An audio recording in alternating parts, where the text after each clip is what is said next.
Voilà.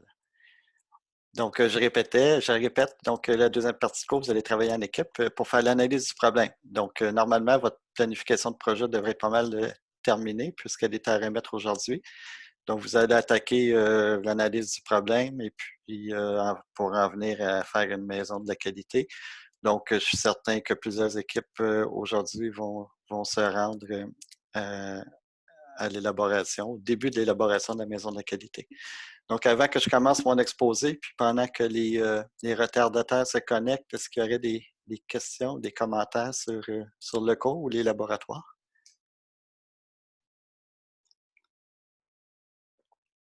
Donc, tant mieux si tout va bien. Donc, écoutez, je vais commencer tranquillement. De toute façon, mes premiers transparents, c'est une révision de ce qu'on a vu la semaine passée. Donc, au niveau du rappel, on a vu une procédure pour construire un réseau de projets avec l'utilisation de la méthode des antécédents. Donc, ça nous permettait de calculer essentiellement les dates au plus tôt, les dates au plus tard, calculer les marges. On a vu la différence entre marge totale et marge libre. Et on a, je pense que vous avez compris en quoi consistait le chemin critique et les activités critiques. Donc, je revois ça tranquillement avec vous. Donc, le réseau des activités, bien, ça ressemble à ça. Et puis, le jalonnement aval nous permettait de déterminer les dates au plus tôt et de déterminer également le chemin critique. Donc, on avait notre fameux exemple là, avec les tâches de A à H. Donc, chacune des tâches, on avait un estimé au niveau des durées. Et le jalonnement aval nous permet à partir du temps zéro, je vais mettre mon petit projecteur un instant.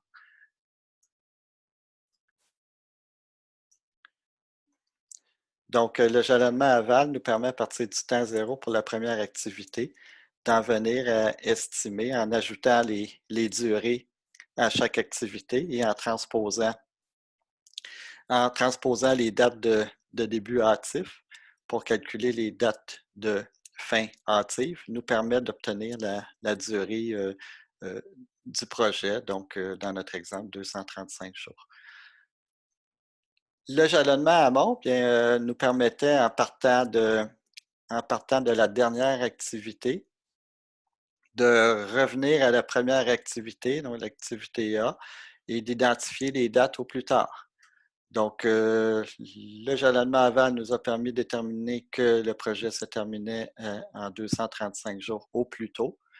Donc, on reporte 235 jours comme étant la date de fin au plus tard du projet. Et en soustrayant les durées estimées, on obtient donc les dates de début au plus tard. Donc, le 200 est reporté aux antécédents et on se rend ainsi en soustrayant les durées au premier nœud, donc d'activité, le nœud A. Donc, par la suite, on est en mesure de calculer les marges totales de chaque activité. La notion de marge, bien, c'est le flottement qui est disponible pour démarrer une tâche sans occasionner un retard global au projet. Donc, comment on calculait les marges? Puis on soustrayait carrément. Il y a deux méthodes pour le faire. On peut soustraire la date de début au plus tard. On peut soustraire, pardon, la date de début hâtif de la date de début au plus tard ou la date de la fin hâtive à la date de fin au plus tard. On a le même résultat qui est le flottement, donc la marge en question. Les activités avec une marge nulle sont des activités critiques. Donc, on peut identifier facilement le chemin critique. Dans ce cas-ci, c'est le chemin par lequel on retrouve toutes les activités avec une marge nulle. Donc, dans notre cas, A, B, F, G et H. La notion de marge libre, bien, c'est le retard que l'on peut prendre dans la réalisation d'une tâche sans retarder la date de début de ses successeurs. Donc, comment on calculait la marge libre? Bien, pour une tâche en question, donc la tâche B, je vais voir les successeurs. Le début hâtif de E est 20, le début hâtif de F est 20. Donc, dans ce cas-ci, c'est la même date. On ne se pose pas de questions. on soustrait la date de fin hâtive de la tâche en question pour obtenir notre marge libre. Okay? Dans le cas où le début hâtif des successeurs est différent, bien on va prendre la date la plus tôt pour pouvoir faire notre calcul de marge libre. Donc, le chemin critique, j'en ai glissé un mot. Et finalement, grâce à notre réseau d'activités pour lequel on a déterminé toutes les dates, on est en mesure de tracer le diagramme de Gantt avec les relations, donc les liaisons logiques entre chaque tâche. Donc, l'identification de la marge doit être bien faite et on a l'habitude également d'identifier les activités sur le chemin critique. Donc, ici, on les a mis en rouge. Donc, je vais en faire un rapidement avec vous, avec mon iPad. Donc, je vais changer mon partage.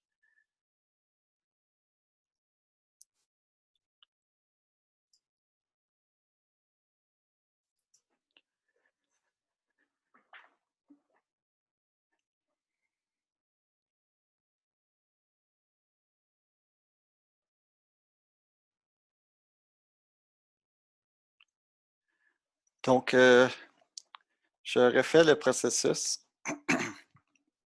Je vais remplir les cases de mon réseau de projet, mon réseau d'activités, pour éventuellement arriver au tracé du diagramme de Gantt.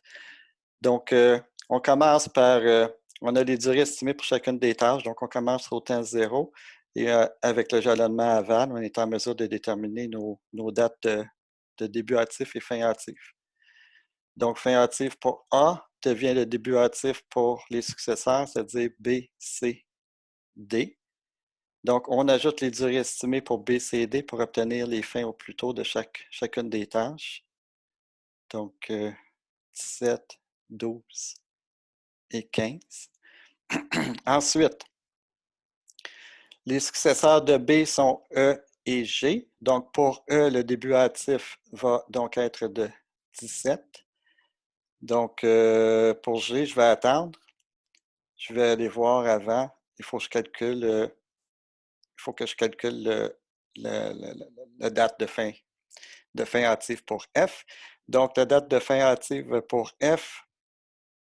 Donc, j'ai une fin hâtive de C et une fin de 12 et une fin hâtive pour D de 15. Quel est le début hâtif de F? Donc, au plus tôt. Donc, je devrais avoir nécessairement au plus tôt le jour 15 ou la semaine 15, puisque D se termine au plus tôt au jour 15. Donc, la fin hâtive à ce moment-là pour F va être de 30. Et là, je suis en mesure de calculer le début hâtif de G. Donc, la fin hâtive de B, c'est 17. La fin hâtive de F, c'est 30. Ça veut dire que pour G, eh bien, je peux débuter au plus tôt, malheureusement, au 30e jour. Donc, ensuite, je fais le même processus pour éventuellement calculer le début hâtif de H. J'ai besoin, évidemment, de la fin hâtive de E et de la fin hâtive de G pour prendre une décision. Donc, j'ai le début hâtif de E, 17, plus la durée estimée, 18, ça me donne 35 jours. Pour G, je vais avoir 40 jours, ce qui fait que pour H, bien, le début hâtif va être au 40e jour nécessairement. La durée totale de mon projet va donc être de 45 jours. Si je fais le jalonnement amont, bien, je pars de la dernière activité. Donc, la fin tardive de H va être au 45e jour. Je soustrais la durée estimée. Donc, le début tardif, 40e jour. Je reporte mon 40e jour aux antécédents. Et en soustrayant les durées, je suis en mesure d'évaluer les dates de début au plus tard. Donc, pour E, c'est 22e jour. Pour G, je vais avoir 30e jour. Ensuite, je recule pour me rendre éventuellement jusqu'au nœud A. Donc, pour la tâche F, je reporte le 30e jour qui devient ma fin au plus tard pour F, duquel je soustrais la durée estimée, c'est-à-dire de 15. Ensuite, pour, si je recule, je suis rendu au nœud B. Donc, au nœud B,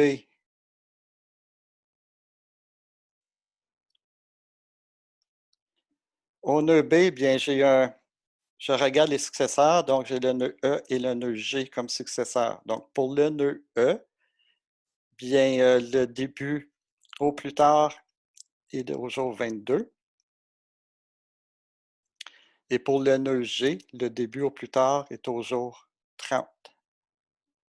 Donc, quelle est la fin au plus tard pour la tâche B? Bien évidemment, ça va être le 22, au jour 22 pour pouvoir satisfaire le début au plus tard de la tâche E.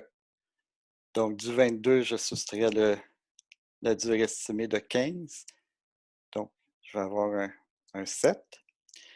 Ensuite, pour le nœud C, bien, j'ai seulement un successeur, donc je vais reporter la date de 15 comme étant la date de fin au plus tard de C. Je soustrais la durée de 10. J'obtiens une date de début au plus tard pour C. Et pour D, bien, je fais la même chose. J'ai mon 15, duquel je soustrais 13, et j'obtiens une date de début tardif de 2. Pour le nœud A, bien, j'ai 3 successeurs. Donc, pour déterminer ma fin au plus tard du nœud A, je dois aller voir les débuts au plus tard des successeurs, c'est-à-dire B, C, D. Début au plus tard de B, c'est 7. Début au plus tard de C, c'est 5. Début au plus tard de D, c'est 2. Ce qui fait en sorte que la date de fin au plus tard pour l'activité A est nécessairement de 2. Voilà pour le jalonnement amont. Donc, pour éviter des erreurs dans vos exercices et malheureusement, à l'examen intra, pour lequel vous devriez avoir un exercice semblable, bien, c'est plate quand je vois que vous vous trompez au niveau des dates de fin au plus tard, alors que l'activité a plusieurs successeurs. Donc, c'est une bonne pratique pour ne pas vous tromper de mettre les dates de début au plus tard pour chaque liaison, donc pour chaque successeur, en évidence et choisir la durée minimale qui va devenir effectivement la date de fin tardive. Question sur jalonnement aval, jalonnement amont? On est rendu au calcul des marges. Donc, je vais y aller avec une couleur bleue dans ce cas-ci. Pardon. Donc, les marges, c'est le flottement que j'ai pour démarrer une tâche. Donc, pour la première tâche, donc, je vais commencer par la marge totale pour chacune des activités. Donc, ici, j'ai aucune marge. Donc, pour la tâche B, bien, j'ai 5 jours de marge. Donc, je fais soit 7 moins 2 ou 22 moins 17, 5 jours. Pour la tâche C, 15 moins 12, j'ai 3 jours de marge. 0 jour de marge pour D. Pour E, je vais avoir 5 jours. Pour F, 0. Pour G, 0. Puis H, forcément 0. Marge libre, maintenant, si je change de code de couleur dans ce cas-ci. Donc, pour le nœud terminal, c'est toujours 0. Donc, si je regarde le nœud G, j'ai un seul successeur. Donc, ce que je fais, c'est que je vais prendre le 40 ici et je vais faire une opération de soustraction. Donc, 40 qui est associé à la tâche H moins le 40 associé à la tâche G, j'ai un flottement libre de 0. Pour la tâche E, 40 moins 35, je vais avoir un flottement de 5. Ensuite, pour la tâche F, bien, j'ai 30 moins 30. Je regarde toujours ces deux chiffres-là, j'ai 0. Pour la tâche B, bien là, il faut faire attention parce que j'ai 2 successeurs. Donc, B a E et G comme successeurs. Je dois prendre la date la plus tôt, c'est-à-dire 17. Donc, 17 moins 17, j'ai une marge libre de 0. Pour C, j'ai un seul successeur, donc on ne se casse pas la tête. Ça va être 15 moins 12, 3. Et puis pour D, j'ai un seul successeur, donc 15 moins 15, 0.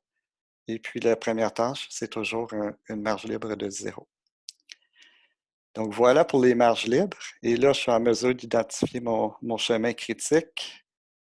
Donc, chemin critique, je le trace en passant par les activités critiques. Les activités critiques étant les activités où j'ai une marge totale nulle.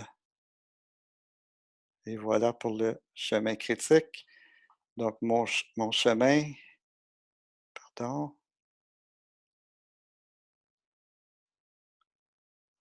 va passer par les tâches A, D, F, G, H.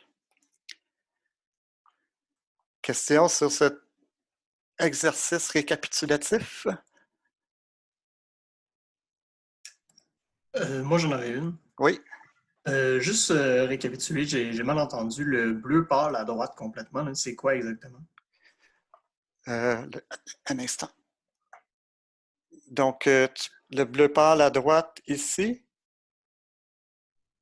Ben, je vois pas votre souris, là, mais dans le fond, c'est ça. Si on prend le bloc A, mettons ce qu'il y a entre les deux, dans le fond, le zéro. Ah ouais, ben ça, c'est la marge. Regarde, je vais mettre un marqueur. J'espère que tu vas voir mon marqueur. Je vais mettre ça en jaune. OK. Voilà. Je vais effacer Je vais effacer ce que j'ai mis là. Donc, en jaune, moi, ce que je veux calculer, c'est la marge totale. OK? Donc, Mhm. ce que j'ai mis ici, là, ce sont les marges totales. Ça, je pense que c'est ta question, n'est-ce pas? Ouais, c'est ça, c'est bon. Je voyais pas les jambes. C'est bon. OK. Puis, comment on fait pour le calculer? Tu n'as pas de problème avec ça? Faites juste me rappeler. Ben, je vous écoutais, là, mais j'ai Ouais, ben, comment on fait pour le calculer? C'est carrément, on regarde la date de fin d'une activité, Mhm. la date de fin tardive, pardon, ou et la date de fin hâtive, puis on fait une soustraction entre les deux. Puis je vais avoir le même résultat si je regarde la date de début tardif et la date de début hâtif. OK? D'accord, parfait, merci. Bienvenue. D'autres commentaires? Donc, dans mon PowerPoint, évidemment, j'ai l'exemple au complet. Là, je l'ai fait avec vous, juste pour que ce soit plus lent que de vous montrer rapidement les transparents. Je vais enlever le partage avec mon iPad. Je reviens avec le partage associé à mon PowerPoint. Voilà. Donc, ce qu'on vient de faire, vous allez avoir ça dans les notes de cours. Et le réseau qu'on vient de faire ensemble, on le retrouve ici. À ce moment-là, c'est facile à partir du réseau, donc, de tracer le diagramme de Gantt. Donc, le diagramme de Gantt, on identifie. Je vais remettre encore mon projecteur au niveau de ma souris, ça va être plus facile pour vous. Voilà. Donc, diagramme de Gantt, on identifie les tâches, les durées, début hâtif, fin tardive, marge totale, marge libre. Donc, avec cette information-là, on est en mesure de pouvoir tracer le début de chaque tâche, début et fin, et la fin au plus tôt et la fin au plus tard. Donc, entre les deux, bien évidemment, vous avez compris que c'est la marge que je vais pouvoir mettre en jaune. D'accord? Il ne faut jamais oublier les liaisons. Vous allez trouver que je radote, que je répète, mais j'ai toujours malheureusement des étudiants qui oublient les liaisons dans leurs exercices et puis dans le petit examen qui va avoir lieu au cours numéro 8. Donc, ça nous mène à notre cours d'aujourd'hui. C'est que là, ce que vous avez vu, ce qu'on a fait jusqu'à maintenant, c'est vraiment un portrait idéal. Portrait idéal de la chose. Mais il y a plusieurs éléments dont on n'a pas tenu compte. Donc, par exemple, est-ce que la main-d'œuvre est suffisante? Est-ce que les équipements sont suffisants et disponibles au moment où on en a besoin?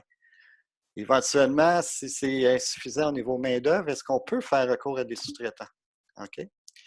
Y a-t-il des liens de dépendance qui seraient imprévus relativement aux ressources? Autrement dit, est-ce qu'il va y avoir d'autres chemins critiques qu'on pourrait retrouver si jamais la main-d'œuvre, l'équipement sont insuffisants? Est-ce que l'utilisation des ressources, jusqu'à quel point est-ce qu'elle est souple? Donc, pour l'instant, ça ne vous dit rien, une utilisation des ressources souples, mais dans quelques instants, vous allez tout comprendre. Est-ce que l'échéance qu'on a dressée, donc la fameuse durée minimale du projet, est-ce que c'est réaliste? Bien, c'est en faisant un ordonnancement des ressources qu'on va pouvoir répondre à ces différentes questions-là. Donc, ce qu'il faut retenir, c'est qu'on a un portrait idéal jusqu'à maintenant, mais tout ça va malheureusement être modifié parce qu'on va tenir compte des ressources disponibles dans notre projet. OK? Donc, le plan de ce matin, c'est comment faire un ordonnancement des ressources. Donc, quels sont les types de contraintes? On va classifier un problème d'ordonnancement, puis on va voir deux méthodes qui nous permettent d'allouer des ressources. Puis la référence qui nous a permis de construire le cours, c'est bien toujours le même manuel, Langevin, Management de projet.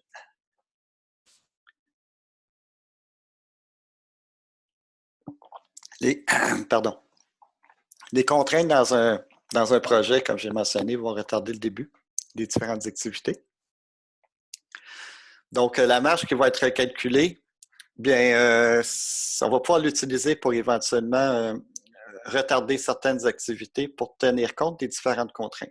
Par exemple, si à un moment donné, on manque de main-d'œuvre ou la main-d'œuvre n'est pas disponible pour démarrer une activité, bien, si cette activité-là a une marge, bien, on va pouvoir la retarder pour attendre la disponibilité de la main-d'œuvre en question.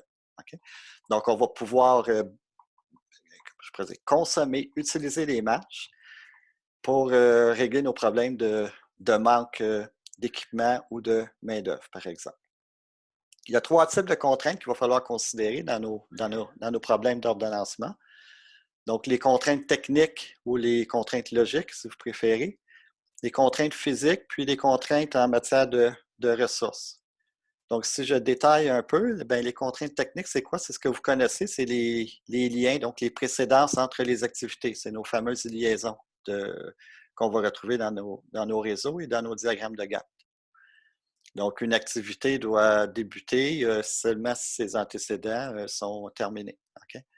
Les contraintes physiques, bien, dans certains cas, des contraintes vont apparaître dues à des conditions soit contractuelles ou environnementales ou autres. Okay? Je donne un exemple vraiment évident donc, qui va vous illustrer la situation. Si on a des rénovations à faire dans un compartiment sur un bateau, puis que malheureusement, il y a des travaux au niveau du système électrique, des travaux au niveau du système de plomberie, des travaux de finition, bien, malheureusement, même si les trois activités pourraient se réaliser en même temps, bien, c'est dû à l'espace manquant dans la cabine de bateau. Une seule activité va pouvoir être réalisée à la fois. Donc, c'est ce qu'on appelle contrainte physique. Les contraintes de ressources, bien, je pense que vous comprenez de quoi il s'agit. C'est effectivement s'il nous manque de ressources au niveau financier, au niveau équipement, au niveau main-d'œuvre, bien, malheureusement, ça va nous créer des problèmes potentiels et il va falloir éventuellement retarder certaines tâches pour en venir à réaliser le réseau dans un temps minimum. Donc, les types de contraintes qui s'appliquent au projet, j'illustre encore par un exemple un réseau avec 5 tâches. Les tâches 2, 3, 4 et 5 peuvent être réalisées en parallèle, mais si j'ai seulement une ressource disponible pour faire le projet, bien, mon réseau vient de prendre une toute nouvelle forme. Bien, je vais avoir évidemment un réseau linéaire, donc des tâches qui vont se réaliser successivement dues au manque de main-d'œuvre, essentiellement. Donc, vous voyez rapidement avec un simple exemple à quel point ce qu'on a fait jusqu'à maintenant, donc ce qu'on a vu la semaine passée, va être complètement chambardé à cause du nombre de ressources disponibles qui peuvent réaliser le projet. Donc, j'ai mentionné comme contrainte en ressources, bon, la main-d'œuvre, les personnes, le matériel, l'équipement, puis le fonds de roulement, donc l'argent. Est-ce que les activités en parallèle peuvent être réalisées en même temps? Est-ce qu'on a assez de fonds de roulement pour pouvoir les réaliser? Donc, c'est quand même un aspect important. Donc, on peut classifier les problèmes d'ordonnancement de deux manières. Donc, on va les classifier selon qu'ils vont être affectés par une contrainte de temps ou une contrainte de ressources. Donc, en planification de projet. Une contrainte de temps, c'est quoi? Bien, ça signifie que la durée du projet est vraiment fixe. Donc, on ne peut vraiment pas y déroger. Puis que les ressources, éventuellement, peuvent être flexibles. Un problème qui est sujet à une contrainte de ressources va indiquer que les ressources vont être fixes, mais que la durée du projet, bien, on va pouvoir la varier légèrement. Un test très simple, à savoir si on a affaire à un problème, un projet avec contrainte de temps ou un projet avec une contrainte de ressources, bien, on se pose la question. Si le chemin critique est retardé, est-ce qu'on peut ajouter des ressources pour rattraper le temps perdu? Donc, si on peut rajouter des ressources, on a donc un problème avec contrainte de temps. Sinon, on a un problème avec contrainte de ressources. Et dépendamment du problème, bien, on va avoir deux méthodes d'optimisation ou d'ordonnancement différentes. Okay?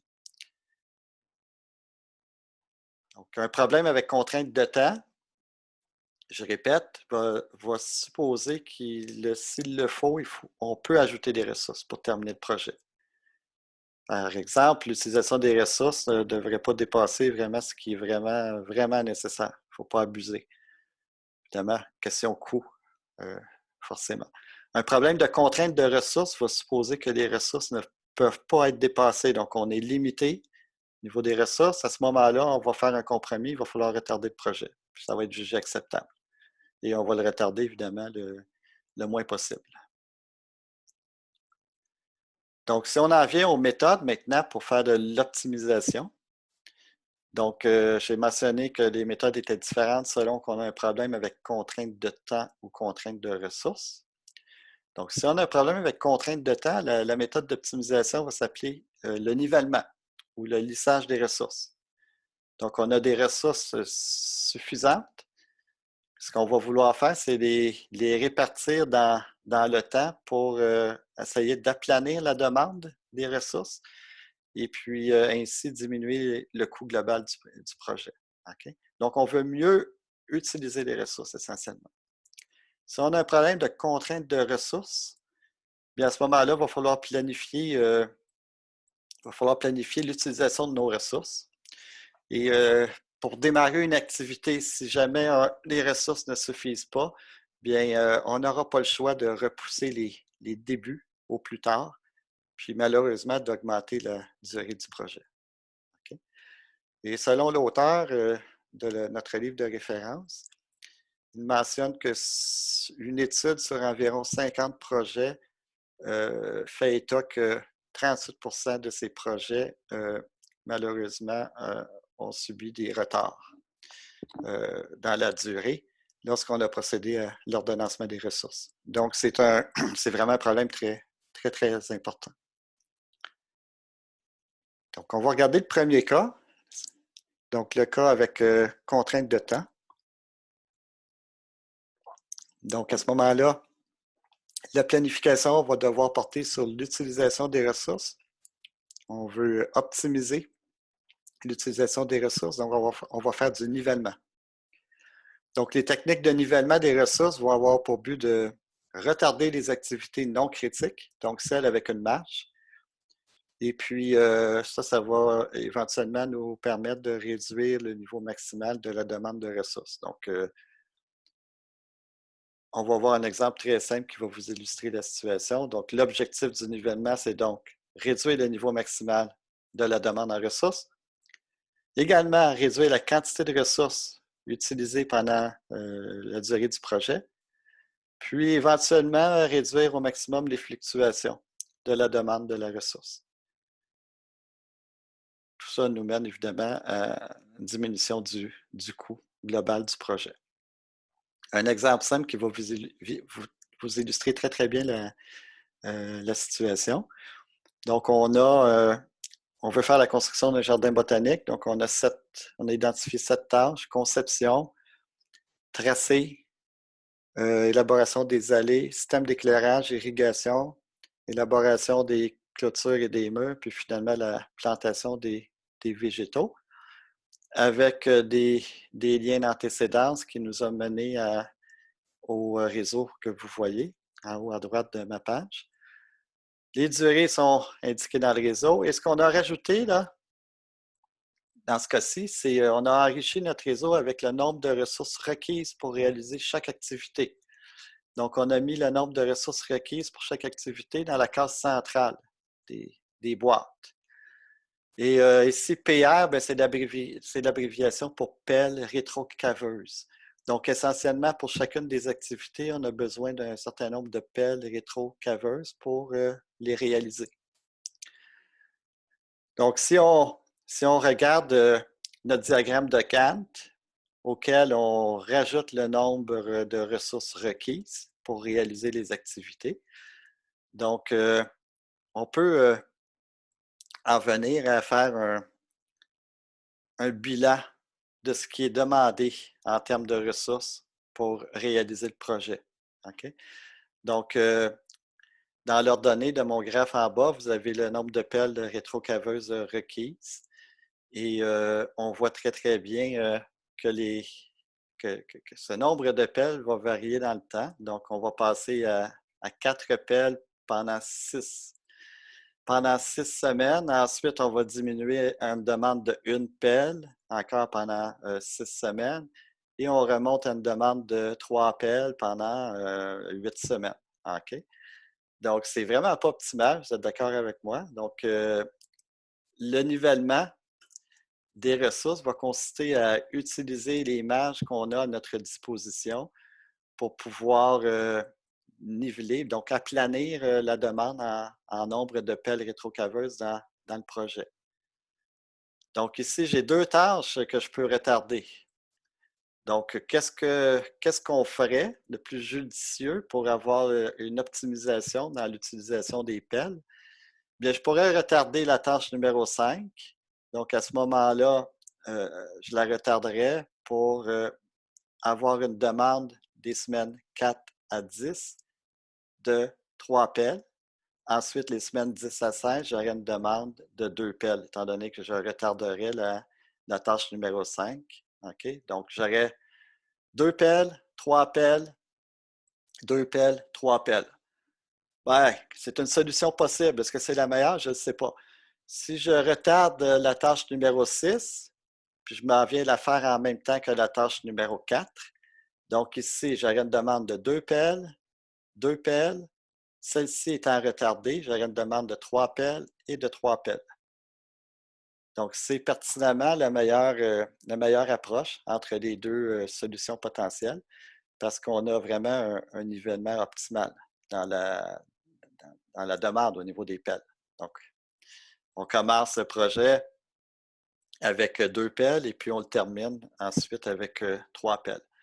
Donc, on vient vraiment d'optimiser notre problème. Donc, on a réduit le niveau maximal du nombre de pelles requises. Au lieu d'avoir 4 pelles requises dans notre projet, on a 3 pelles requises. Donc, on a réduit également les fluctuations en choisissant la deuxième alternative, donc l'utilisation de la marge associée à la tâche 6, plutôt que la tâche 5. Ce qui nous mène effectivement à une efficacité, dans ce cas-ci, optimale de l'utilisation des pelles et puis la réduction globale du coût du projet. OK? Moi, j'aurais une Bon. question. Oui, vas-y. Oui, par exemple, tu as une contrainte physique, tu as juste droit à, disons, 2 pelles maximum. Oui. C'est où tu mettrais c'est où tu écrirais cette contrainte-là physique sur ton Gantt chart ou sur ton plan? C'est le prochain, Ah, ok. c'est le prochain Ok. problème. C'est vraiment, mais j'apprécie ta question parce que c'est justement le prochain problème qu'on va voir. Donc ici, on n'a pas un problème de nombre de pelles. On a à notre disposition, on pourrait même en avoir 4, d'accord?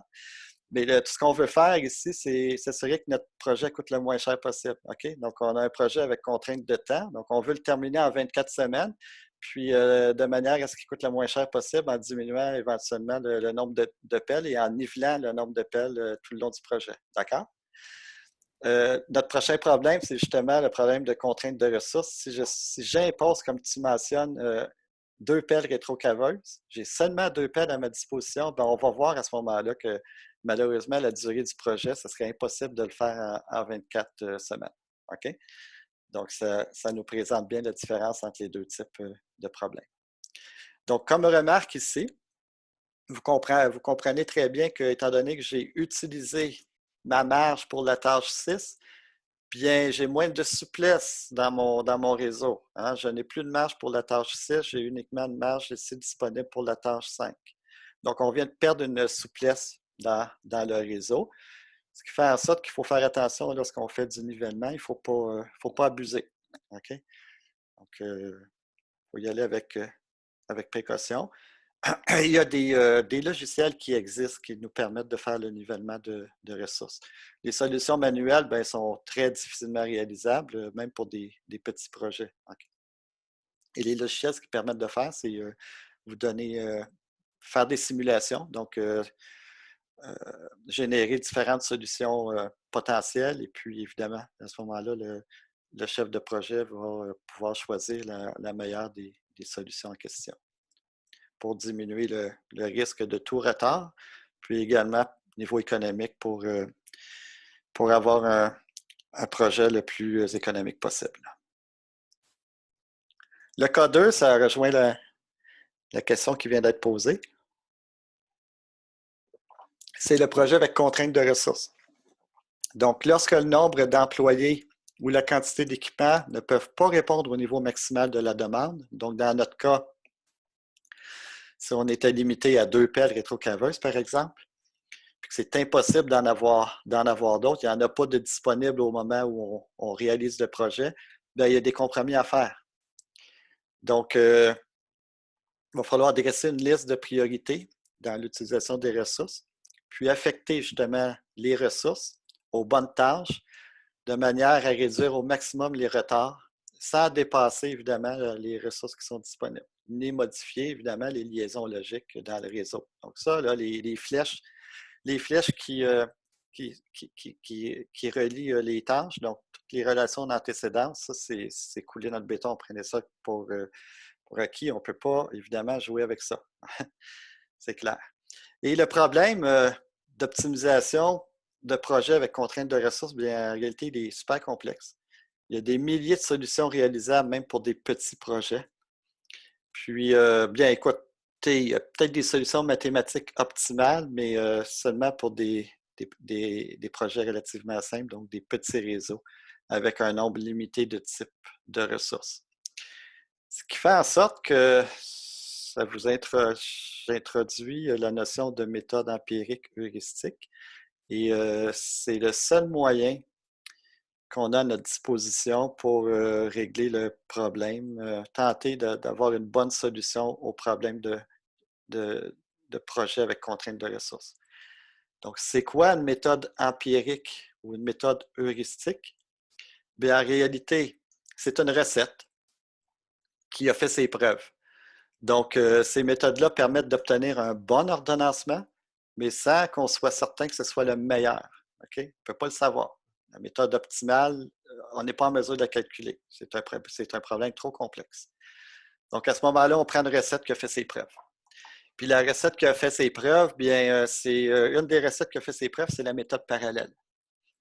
Donc, méthode parallèle, en quoi ça consiste essentiellement? Bien, ça va nous permettre de rendre une décision. C'est-à-dire, quel est le compromis qu'on doit faire? Quelle activité on va réaliser en premier si on a un nombre de ressources malheureusement limité? OK? Donc, si j'ai 2 tâches, puis chacune des 2 tâches peuvent débuter à la semaine 2, mais elles ont besoin chacune de 2 pelles rétrocaveuses, puis que j'ai malheureusement uniquement 2 pelles de disponibles, bien, je devrais retarder une des 2 tâches. OK? Avec les 2 tâches en parallèle, j'ai besoin de 4 pelles. Donc, ça ne marche pas. Donc, il faut faire un compromis. Quelle est la tâche que je vais retarder? Le temps que, effectivement, mes 2 pelles soient à nouveau disponibles. Donc, pour décider pour régler le litige, pour faire le compromis, la méthode parallèle va se baser sur l'application de 3 règles de priorité. Donc, les 3 règles, c'est marge minimale, durée la plus courte et numéro d'identification de l'activité le moins élevé. Donc, en quoi ça consiste, l'utilisation des 3 règles? Bien, la méthode, ça va être un processus itératif. Les itérations, c'est des étapes une après l'autre. Okay? Donc, un processus itératif qui va débuter à la première période de temps, donc disons au temps 0, et qui va nous permettre de planifier, donc période par période, donc au temps 0, quelle tâche on va démarrer.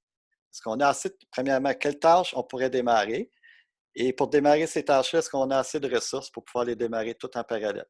Okay. Si oui, il n'y a pas de problème, on les démarre. Si malheureusement, je manque de ressources, bien, quelle est la tâche que je devrais retarder? Okay. Donc, ce processus itératif va nous permettre, donc, à chaque période, de regarder notre diagramme de Gantt et de se poser la question, est-ce que je peux démarrer en fonction des ressources disponibles, oui ou non? Si je ne peux pas, quelle décision je prends? Comment on fait pour prendre la décision? Bien, les règles, elles sont énoncées comme étant en ordre de priorité. Donc, pour prendre ma décision, si j'ai le choix de démarrer 2 tâches, mais que je ne peux pas, bien, je vais démarrer la tâche dont la marge est minimale. Okay. Si les 2 tâches ont la même marge, bien, ma deuxième règle va dire, écoute, démarre la tâche dont la durée est la plus courte. Puis, en bout de ligne, si les 2 tâches ont la même marge et la même durée, bien, ça devient un choix complètement arbitraire, c'est-à-dire on prend le numéro d'identification de l'activité le moins élevé. Ça, c'est la méthode parallèle, puis comme je vous ai dit, elle a fait ses preuves. Donc, c'est une recette qui marche bien. Donc, comme exemple, donc à une période donnée, 3 activités peuvent démarrer, c'est-à-dire qu'ils ont le même début hâtif, la même date hâtive. Puis, les 3 activités, bien, ont besoin de la même ressource. Donc, il faudrait appliquer les règles dans l'ordre. Donc, la première activité sera celle avec la marge minimale. Donc, je récapitule ce que j'ai dit. Si les activités ont la même marge, on applique la deuxième règle. Puis, si la première activité est celle de durée la plus courte, on y va. Si les activités ont la même durée, on choisit celle avec le numéro d'identification inférieur. Donc, on applique les règles en période par période pour éventuellement arriver à un ordonnancement de nos tâches en tenant compte des contraintes de ressources. Donc ici, j'ai un exemple qui va très bien vous illustrer comment on fait, comment on applique la méthode parallèle. Là, je m'excuse, là, j'ai les barres qui me cachent mes cases. OK. Donc ici, j'ai un exemple, je vais prendre une gorgée. J'ai un exemple simple qui illustre très bien la méthode. Donc, j'ai perdu mon projecteur parce que la barre de menu, si je mets mon projecteur, me cache mon réseau. Donc, je veux créer un logiciel, puis j'ai un nombre maximal de programmeurs qui est égal à 3. Donc, on a un maximum qu'on ne peut pas dépasser. OK? Donc, c'est notre problème de contrainte de ressources. Ça veut dire que forcément, potentiellement, le projet pourrait être retardé pour tenir compte de notre nombre maximum de programmeurs. Donc, notre réseau a été enrichi, comme j'ai mentionné, avec la case du milieu qui identifie le nombre de programmeurs pour chaque activité. OK? On a tracé le diagramme de Gantt. Et là, ce qu'on rajoute au niveau du diagramme de Gantt, c'est une ligne en bas complètement qui me donne un bilan des ressources requises. Donc, autant 0 à 2, donc pour les 2 premiers jours, bien, on voit ici que j'ai besoin de 2 programmeurs. Ensuite, pour les jours 2 et 3, j'ai besoin de 5 programmeurs. Par la suite, 4 programmeurs. Et je termine le projet, donc de la période 8 à la période 12, avec un besoin d'un programmeur. Donc, vous voyez tout de suite qu'on a un problème.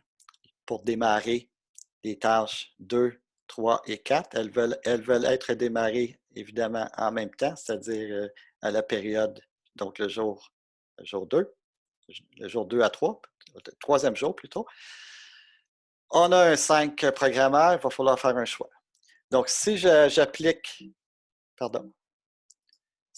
la méthode parallèle, donc étape par étape, pour vraiment pas se tromper, qu'est-ce qu'on regarde? Donc, on regarde la période. La première période, 0 à 1. Donc, 0 à 1, je fais une analyse, je regarde quelles activités peuvent être démarrées. Donc, il y a seulement l'activité 1 qui peut être démarrée, puis j'ai besoin d'un 2 programmeur alors que j'ai 3 ressources disponibles. On n'a aucun problème, donc on peut démarrer la tâche 1. Ensuite, la période 1 à 2. Donc, période 1 à 2, donc c'est le jour 2 essentiellement. J'ai aucun démarrage de tâches, donc les autres tâches, il n'y a aucune autre tâche qui peut être démarrée. Donc, encore une fois, je n'ai pas de problème ici. Tout va bien. Période 2 à 3, bien là, on a un problème. Donc, il y a des tâches 2, 3 et 4 qui peuvent être démarrées en même temps. On a un nombre de ressources insuffisantes. J'ai besoin de 5 programmeurs, j'en ai uniquement 3. Donc, quelle décision je vais prendre? J'applique mon heuristique, mes fameuses règles. La première règle me dit que je regarde la marge de chaque activité et je prends l'activité qui a la marge minimale. Donc, marge minimale, ici, j'ai une marge de 0 pour l'activité 3. Donc, ma recette, mon heuristique me dit de démarrer l'activité 3. Donc, c'est ce qu'on fait. On va débuter l'activité 3. L'activité 3 a besoin de 2 programmeurs. J'ai une disponibilité de 3 programmeurs. Donc, j'applique encore, puisqu'il me reste la tâche 2 et 4 que je peux démarrer potentiellement, j'applique ma règle.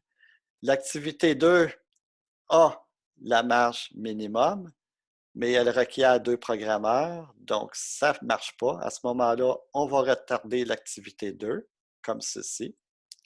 Et on se repose encore la même question. Est-ce que je peux démarrer l'activité 4? Évidemment, oui, puisque là, je me retrouve avec 3 programmeurs en demande alors que j'ai 3 de disponibles. Donc, je vais démarrer l'activité 4. On est rendu à la période 3 à 4. Vous voyez que je vais étape par étape. Donc, si vous aviez à programmer l'heuristique, donc vous allez faire un cours d'info à un moment donné. Si vous voulez vous amuser à programmer l'heuristique, bien, c'est exactement la programmation, ferait ça période par période, comme ça, de manière très systématique pour prendre les décisions. OK? Donc, c'est comme si là, je suis l'ordinateur qui opère, donc période par période et qui prend les décisions. Donc, je suis rendu à la période 3 à 4. Je fais mon analyse.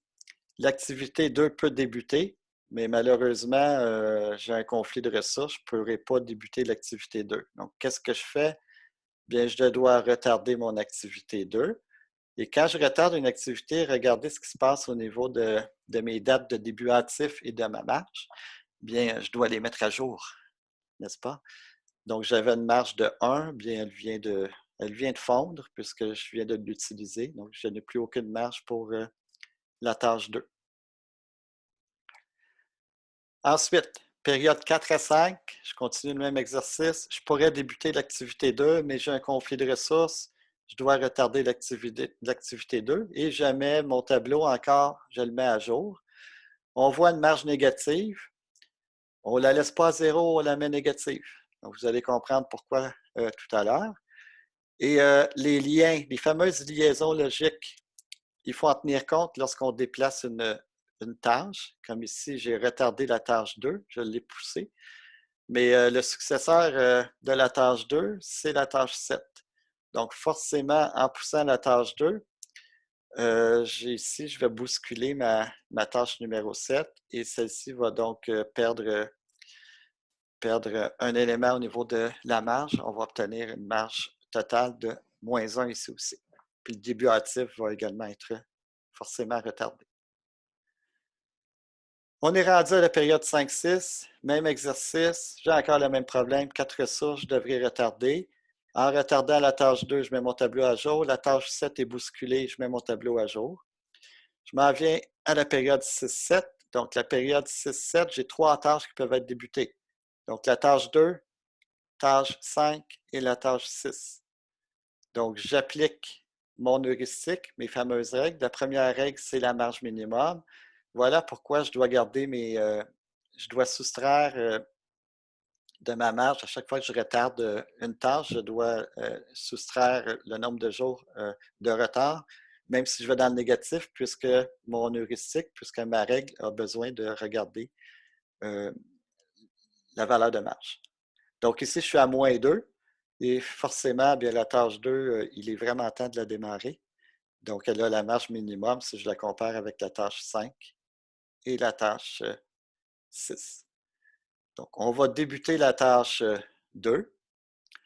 Ensuite, je me pose la même question, puisque la période 6-7, je peux débuter également 5 et 6. Donc, qu'est-ce que je vais choisir? Je vais choisir la tâche avec la marge minimum. Donc, première règle appliquée. Activité 6, marge totale égale 0. Donc, je me retrouve avec 3 programmeurs et forcément, je n'ai pas le choix de retarder la tâche 5 pour respecter le nombre de ressources. Je mets mon tableau à jour et je m'en vais de la période 7 à 8. Période 7 à 8, j'ai encore un conflit de ressources. J'ai 4 programmeurs requis. Ça ne marche pas. Donc, qu'est-ce que je devrais faire? Je devrais retarder mon activité numéro 5 qui va faire en sorte que mon tableau est mis à jour. Et je me pose la même question encore une fois. Donc, période 7 à 8, qu'est-ce que je fais? Bien là, je suis correct. Donc, avec les tâches 2 actives et la tâche 6 active, j'ai 3 programmeurs, donc tout va bien. Je change de période, 8 à 9, encore un conflit de ressources. Qu'est-ce que je vais faire? Je vais encore une fois retarder la tâche 5 en mettant mon tableau à jour. Je m'en vais à la période 9 à 10. J'ai encore une fois un conflit de ressources, besoin de 4 programmeurs, ça ne marche pas. Donc, qu'est-ce qu'on fait? On va retarder encore une fois l'activité 5. Donc, je suis rendu avec une marge négative de -2, un début hâtif de 10. Et finalement, je suis rendu à la période 10 à 11 et je peux démarrer la tâche 5 sans problème. Et éventuellement, le reste du réseau est bon. Je vais démarrer la tâche 7 à, à la semaine 12 ou au jour 12. Donc, j'ai ma solution. Et ce que vous voyez, c'est qu'initialement, mon réseau durait 12 semaines et maintenant, il est retardé à 14. Donc, il a été retardé puisque j'avais une contrainte de 3 programmeurs. Et j'ai respecté partout ma contrainte de 3 programmeurs tout au long du projet. Ben, j'ai perdu de la marge, hein, en bout de ligne. Donc, la dernière étape, c'est de faire une mise à jour. Parce que là, les valeurs négatives, ben, étant donné que l'ordonnancement est terminé, on peut s'en débarrasser. Donc, mettre les valeurs négatives, les rendre à 0, on n'a plus de marge. Et éventuellement, mettre également les fins tardives. On regarde et on les met à jour correctement. Est-ce qu'il y a des questions sur cet exemple? Oui, en fait, disons, est-ce que tu fais ça, j'imagine que tu fais ça avant de présenter à ton patron, avant de commencer le projet, toutes Oui, tu ces n'as pas le choix. formes-là. Ok. Tu n'as pas le En choix. fait, par exemple, dans notre cas, on ferait tout le gain chart comme si on aurait des ressources illimitées puis illimitées. Puis après, on regarderait si on aurait des contraintes de ressources, on appliquerait les règles de parallèle puis de heuristique. Tout à fait. Donc, tout à fait. Dans votre cas, ça ne se présentera pas parce que Ouais. le projet n'est pas propice à ce qu'il y ait des problèmes de contraintes de ressources. Là. Vous êtes nombreux, puis il n'y a aucun problème là, à ce niveau-là pour faire des tâches en parallèle au besoin. Mais dans la vraie vie, si vous travaillez puis vous faites des gestions de projets, même si c'est des projets simples, c'est sûr que ça va se réaliser. C'est certain. Fait que il y en a qui ont fait des cours de gestion de projet probablement dans leur deck. Je ne sais pas si vous avez vu ces techniques d'ordonnancement-là, mais s'arrêter à un diagramme de Gantt avec un portrait idéal, ben c'est pas faire de la gestion de projet. Ça ne veut rien dire si on ne tient pas compte des ressources. Puis vous avez la preuve aujourd'hui que c'est vraiment important de regarder si on a toutes les ressources disponibles, parce que ça change complètement le portrait de notre diagramme de Gantt. Là. Donc, il ne faut pas oublier les liaisons. Ici, j'ai mis à jour notre solution. J'aurais ajouté les liaisons. Je ne les avais pas mis ici, mais elles devraient apparaître, les liaisons, tout au long parce que c'est plus facile c'est plus facile de savoir quand on retarde une tâche s'il y a un successeur et puis de tenir compte du successeur au besoin pour le retarder également. Donc, le PowerPoint, on devrait le peaufiner un peu puis rajouter des liaisons un peu partout, là. Donc, faites ce que je dis et non ce que vous avez vu ici. Est-ce qu'il y a d'autres commentaires, d'autres questions sur cet exemple-là? Vous allez pouvoir vous faire la main parce qu'il y a plusieurs exercices de suggérer sur le site Moodle. Et ici, qu'est-ce que j'ai comme transparent? J'ai un. Bon, c'est la même affaire encore.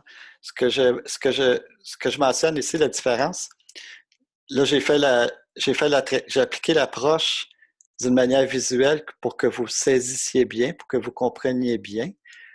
Ce qu'on vous suggère, c'est d'utiliser le gabarit Excel qui est disponible sur Moodle. Essentiellement, c'est une feuille Excel avec des en-têtes. Je peux vous la montrer. Donc, ce ne sera pas long. Je vais vous montrer exactement la feuille en question. Est-ce qu'elle est ma feuille Excel? Ah, je l'ai effacée. Je me demandais, pour le diagramme de Gantt, justement, à partir du gabarit dans Excel, avez-vous un truc pour faire les flèches d'un élément à l'autre? Non, ben, il faut le faire à la main, là. Tu veux dire quoi? Tu veux dire pour les exercices ou pour le projet ou? Ben, en général, là, ça va revenir, j'imagine, au courant de la session. Là, Ouais, ben, en général, si vous utilisez Microsoft Project, il va créer vos liaisons. OK? OK. Puis, si pour les exercices à faire, ben ça, vous le ferez vous pouvez le faire à la main sans problème. C'est des exercices. Ouais. Puis, donc, c'est ça. La question est bonne. Je repartage mon écran au complet pour que vous puissiez me suivre. Donc, si je vais sur Moodle, vous allez à la période 4, au niveau des fichiers, feuille Gantt ici. Je vais montrer l'équivalent PDF, là, mais vous avez le natif Gantt. Donc, ça ressemble à ça. Ce que j'ai fait, c'est que je vous ai créé une feuille avec période, numéro de la tâche, exactement ce que vous avez vu, durée, début actif, fin tardive, marge libre, marge totale. Donc, c'est le diagramme de Gantt essentiellement que vous connaissez, là. Puis avec les périodes pour pouvoir faire vos ordonnancements. Donc, en utilisant cette feuille-là, je le fais avec vous. Donc, je remets mon PowerPoint actif. Donc, le même exemple en utilisant ma fameuse feuille Excel, bien, c'est comme ça que je pourrais résoudre le problème. Donc, j'y vais période par période. De période 0 à 1, bien, je peux démarrer la tâche 1. C'est pour ça que je la mets en vert.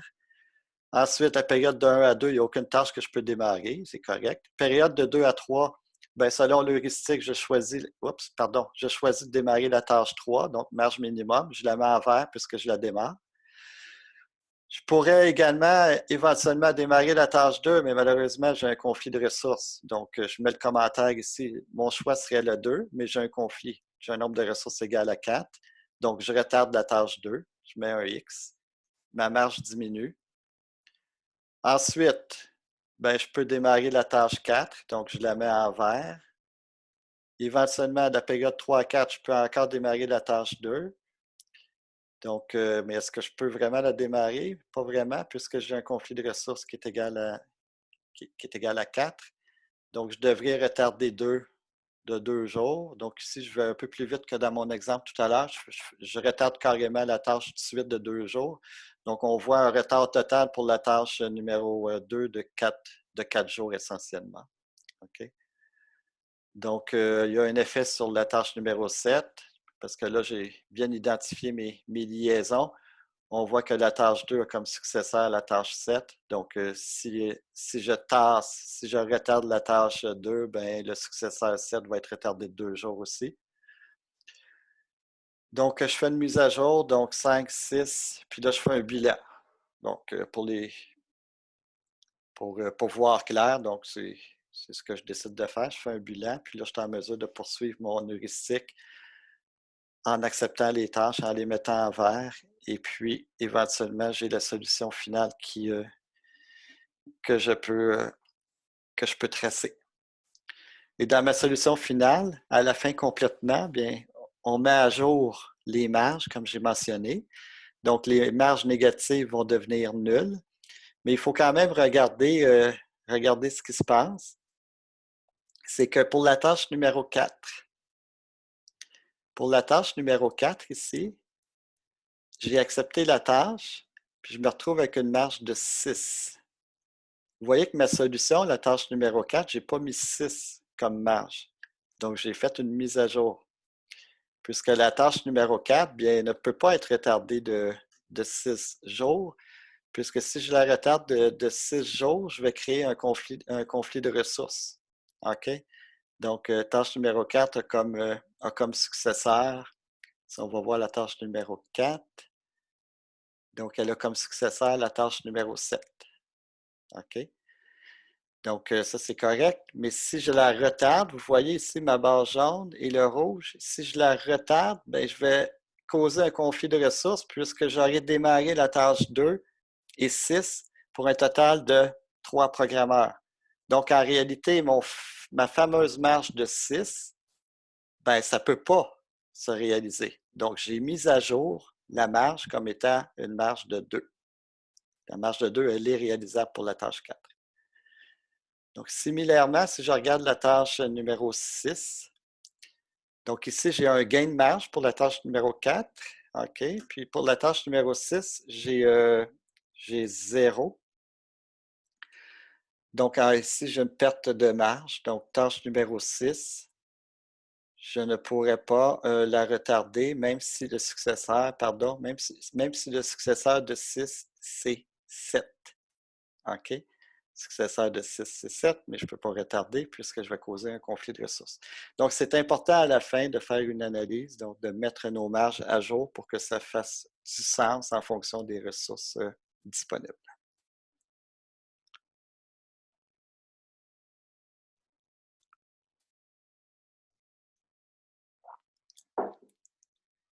Question là-dessus?